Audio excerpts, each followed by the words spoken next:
বিদেশে অনেকে রেফারেন্স দেয় যে বিদেশে হাসপাতালে কত সুন্দর পরিবেশ।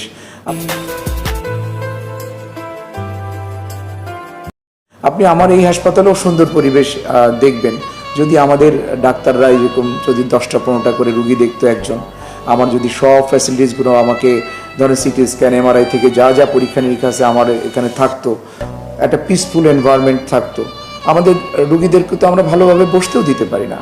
মানে আমি যে এই হাজার হাজার মানুষকে বসতে দিব সেই জায়গাটাও তো নাই। এখানে আমার কোনো ওয়েটিং রুম নাই। আমি আমার এই পিরিয়ডে একটা মানে জায়গা আপনার দেখবেন ইমার্জেন্সির পাশে অ্যাম্বুলেন্স দখল করেছিল, ওইটা থেকে অ্যাম্বুলেন্সদেরকে সরাই দিয়ে আমি ওখানে একটা ওয়েটিং রুম বানাইছি। এটাই একমাত্র ওয়েটিং রুম এই হাসপাতালে, আর কোনো ওয়েটিং রুম নাই। তো আমার আউটডোরগুলোতে যখন এই শত শত মানুষ আসে তারা কিন্তু বসতেও পারে না, আসলে সবাইকে বসতে দেওয়ার মতো জায়গাও নেই আমাদের। তাহলে এরকম একটা পরিবেশে আপনি তো মানে খুব ভালো কিছু এক্সপেক্ট করতে পারেন না।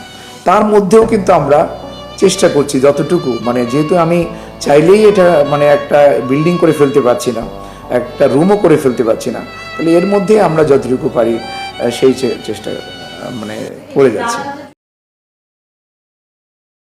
দালালদের তো আমরা শাস্তি দিতে পারি না, আমরা পুলিশের কাছে হস্তান্তর করি এবং একজন ম্যাজিস্ট্রেট মোবাইল কোর্টের মাধ্যমে শাস্তি দিয়ে দেয়। আমরা তাদেরকে, আমার সাথেও যোগাযোগ আছে ওনার, উনি মোবাইল কোর্টের মাধ্যমে শাস্তি দিয়ে দেয় আমরা। এবং মাঝে মাঝে র্যাব বা পুলিশ মানে অভিযান চালায়, এনএসআই ডিজিএফআই মিলে অভিযান করে, আমরাও মানে এনকারেজ করি বা আমরাও অনেক সময় ইনভাইট করি তাদেরকে, এবং তারা মাঝে মাঝে অপারেশন করে ধরে নিয়ে যায় এবং শাস্তিও দেয়। কদিন পরে এইরাই আবার ফিরে আসে।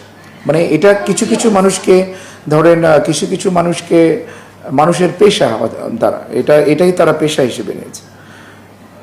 হ্যাঁ, এখন আমরা বলবো যে কিছুটা উন্নতি হয়েছে, কিন্তু আপনি যদি রুট কজ রেখে দেন, দ্যাট মিনস যে কথাগুলো আমি বললাম যে আপনার আমার বেডের ক্রাইসিস, আইসিইউর ক্রাইসিস, যন্ত্রপাতির ক্রাইসিস, এগুলো যদি থেকে যায় তাহলে কিন্তু আমরা এগুলো একেবারে জিরো করতে পারবো না, হয়তো কমিয়ে রাখতে পারবো, কিন্তু মানে রোগের মূলে যদি আপনি হাত না দেন, রোগের মূল কারণে চিকিৎসা যদি না করেন, তাহলে তো রোগ সারবে না।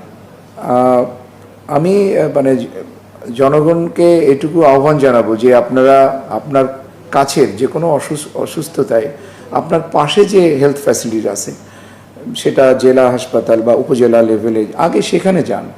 যদি তারা মনে করে যে তারা চিকিৎসা করতে পারছে না, তারা যদি রেফার করে আপনাকে কোনো জায়গায় গাইড করে, তখন আপনি আসেন। সরাসরি ঢাকা মেডিকেলে বা এই ধরনের টারশিয়ারি লেভেল হাসপাতালে আসার দরকার নেই।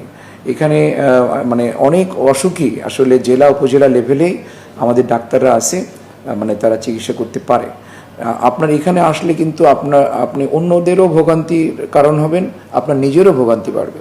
তো আমরা যদি যার যার এরিয়ায় যে সরকারি স্বাস্থ্য প্রতিষ্ঠান আছে সেখানেই যেন মানে প্রথমে রিপোর্ট করি বা উপস্থিত হই, তাহলে আমার মনে হয় তারাও কমফোর্টেবল থাকবে, এবং আমাদের এখানে যারা ডিজার্ভিং যে এখানে এরকম একটা টারশিয়ারি লেভেল হসপিটালের চিকিৎসা যার দরকার, সেও একটু কোয়ালিটি সার্ভিস পাবে।